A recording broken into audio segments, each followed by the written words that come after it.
করে বানাইতেছে কি ভালো ওদের আমি কি স্বপ্ন দেখছি ওই শেষ রাত্রে দৌড় দিয়ে চলে গেছে থানবীর দরবার গিয়ে দেখেন হজরতে দোয়ায় আছে বলল হজরত মাই ওয়াজ বি হোক হুজুর চিনে গেছেন তো হুজুরের সাথে অনেক দিনের পরিচয় क्या हुआ डॉक्टर साहब अल्लाह मियां ने हमारा जॉब दे दिया तो बस हो गया डॉक्टर साहब बोलें ওই দিন থেকে আমার পুরো यकीन হলো আল্লাহ যা করেন যার জন্য করেন সব তার কল্যাণের জন্যই ডক্টর সাহেব বলেন আমার তো বিশ্বাস যদি আমাদের নবীর যুগে পাঠাইতো আমরা আবু জেহেলের চেয়ে বড় কাপড় দিয়েছি বুঝাইতে পারি নাই মনে এখন আসেন এই যে বিপদের সময় যেটা বলতেছিলাম আসলে চেহারা ফুটে উঠে এই যে ডক্টর সাহেব যখন বিপদে পড়েছে নদী হুজুর কয় হয়ে পড়ো কিন্তু মনে 1%ও চাইছে হুজুর বলেই ফেলতো কথার কথা তখন একটু দাবি করো না কেমন থাকতো বোঝা গেল যে খাঁটি সাহাবির মতো খাঁটি মানুষ না আর সাহাবিদের বলা ছাড়াই অবস্থার প্রেক্ষিতে নিজেরাই নবীর জীবনকে রক্ষার জন্য এই উহুদের যুদ্ধে রসুলকে রক্ষার জন্য একের পর এক 14 জন সাহাবী শহীদ হয়েছে আর শহীদ হয়ে যাচ্ছেন আর কি বলতেছেন জানেন হে জীবিত সাহাবারা আমি বলে গেলাম আমার জীবন থাকতে নবীর গায়ে শত্রুর একটা নখের আঁচড় রাখতে দিই একটি ফুলের টোকা রাখতে দিইনি তোমাদের দায়িত্ব দিয়ে যাচ্ছি তোমাদের জীবন থাকতে যেন নবীর গায়ে শত্রুর পক্ষ থেকে একটা ফুলের টোকাও যেন না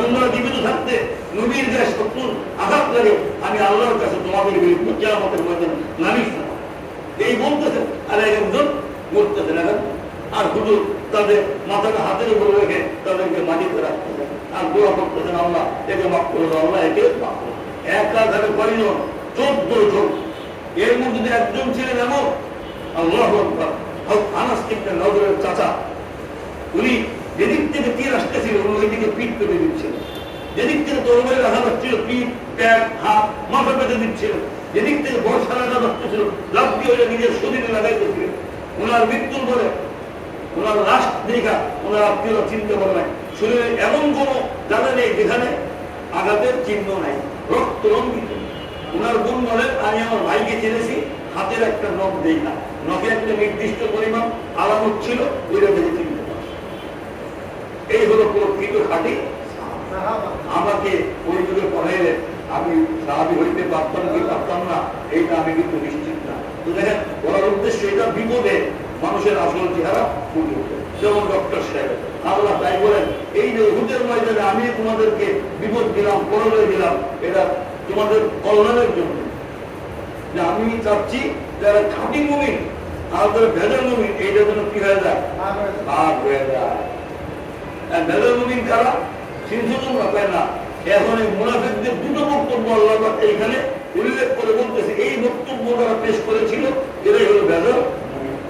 এক নম্বর আপনারা জানেন উহুদ যুদ্ধের যখন সিদ্ধান্ত হয় তখন মুনাফিক সর্দার আব্দুল্লাহ ইবনে উবাই ও হুজুরে কইল ইয়া রাসূলুল্লাহ আমার মশওয়ারা হলো আমরা মদিনা বাহিরে গিয়া কুরাইশ বাহিনীর বিরুদ্ধে যুদ্ধ করব আমরা মদিনায় থেকে তাদের বিরুদ্ধে যুদ্ধ কারণ আমাদের মদিনার ইতিহাস করে যখনই আমরা মদিনার বাহিরে গিয়ে শত্রু পক্ষের সাথে লড়াই করি তখন আমরা পরাজিত হই কিন্তু বেশিরভাগ সাহাবীদের মত ছিল আমরা কাপুরুষের মতো মদিনায় থেকে লড়াই করবো না মদিনার বাইরে গিয়ে লড়াই তো হুজুর এই বেশিরভাগ সাহাবীদের মতামতকে প্রাধান্য দিয়ে হুজুর সিদ্ধান্ত দিলেন যে আমরা বাইরে গিয়ে যুদ্ধ করব এই সিদ্ধান্ত দিয়ে শনিবার দিন সকালবেলায় শাওয়াল মাসের 7 তারিখ তহবিল দিকে রওনা এই মুনাফিক সর্দারের অধীনেও 300 সৈনিক ছিল এও রওনা দিল প্রতিমধ্যে তখন তার দিলের মধ্যে দল ঢুকলো কি দল তাহলে আমরা মাত্র 1000 আর হেরা 3000 এরপরে আমাকে সৈন্যগুলো না খাওয়া প্রশিক্ষণহীন অস্ত্র শস্ত্র কম সব মিলায়া আমরা খুবই খুবই নগণ্য দল আর সব মিলায়া ওরা আমাদের এগেনিস্ট পার্টি শত্রুপক্ষ অনেক সবল দিনের মধ্যে যে লড়াইল তখন কইল তো আমরা এই যুদ্ধে যাব না কেন যুদ্ধ না এটা আত্মহত্যা, শত্রুর সামনে দিয়ে সবে তোমাদের মারো, তা আমরা নিজেরা খাইদা পাক মেরে মরতে চাই। তখন হুজুর বলেছিলেন, শোনো তোমাদের যুদ্ধ করার দরকার নেই, আমরা লগে থাকো, কমপক্ষে সংখ্যাটা বাড়ল। এইটা বাড়লেও শত্রুর উপরে একটা প্রভাব বিস্তার হবে। তখন তারা বলল না, যুদ্ধ করুন না, লগেও থাকুন না। এরা আমরা এগুলো যুদ্ধই মনে করি না, যুদ্ধ মনে করতাম অবশ্যই থাকুন। আল্লাহ বলেন এই দিন তোদের আসল চেহারা কিছুটা, কারণ খাঁটি মুমিন কখনো নবীকে বিপদে ফেলে নিজে বাঁচতে পারে, এরা খাঁটি মুমিন না।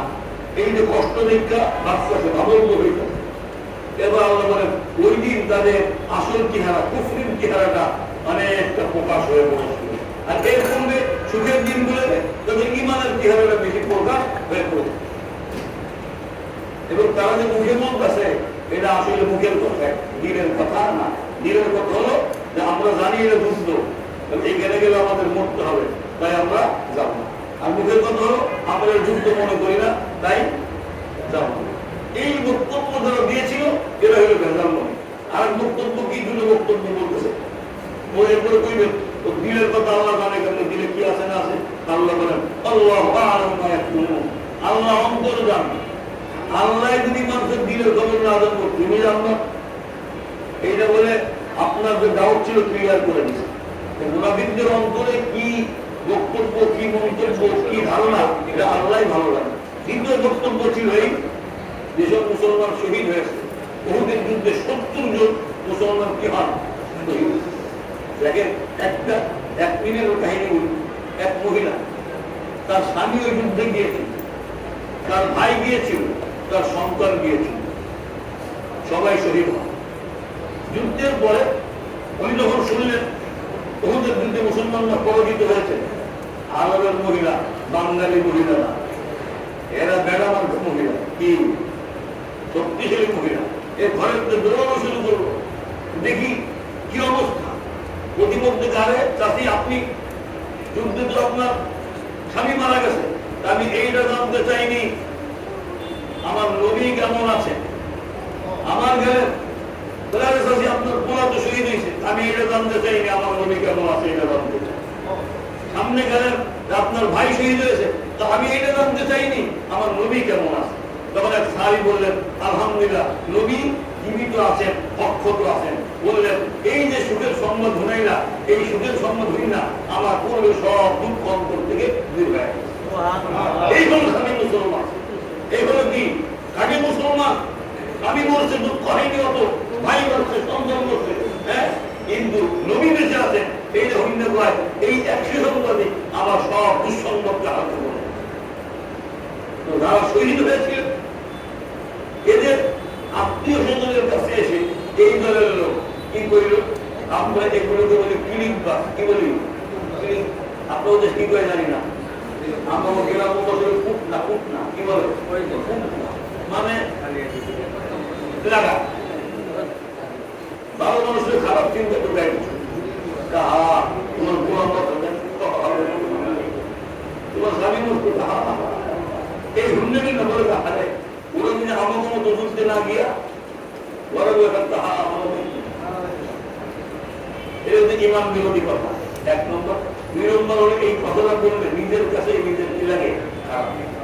এই জন্য হাদিসের মধ্যে আসছে লাও, আর যদি লাও মানে যদি, লাও মানে কি এই যদি কথাটাই হলো শয়তানের কথা, তার কথা শয়তান।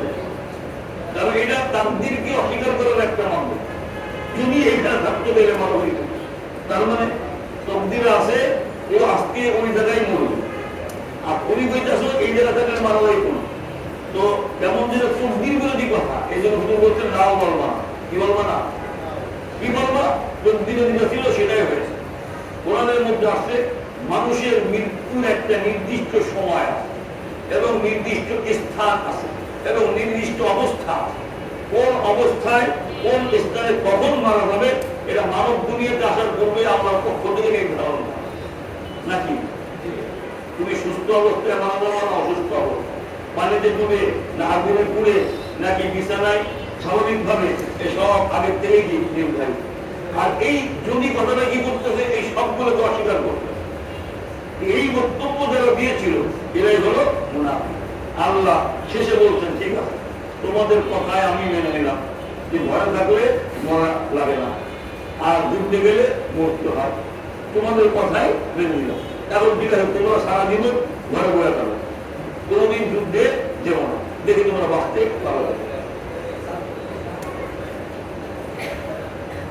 ঘরে বসে থেকে কাপুরুষের মতো মৃত্যুবরণ করার চেয়ে যুদ্ধে গিয়ে একেবারে শক্তিশালী পুরুষের মতো সফলতার সাথে যুদ্ধ করে শহীদ হওয়াটা ইজ্জতের মৃত্যু।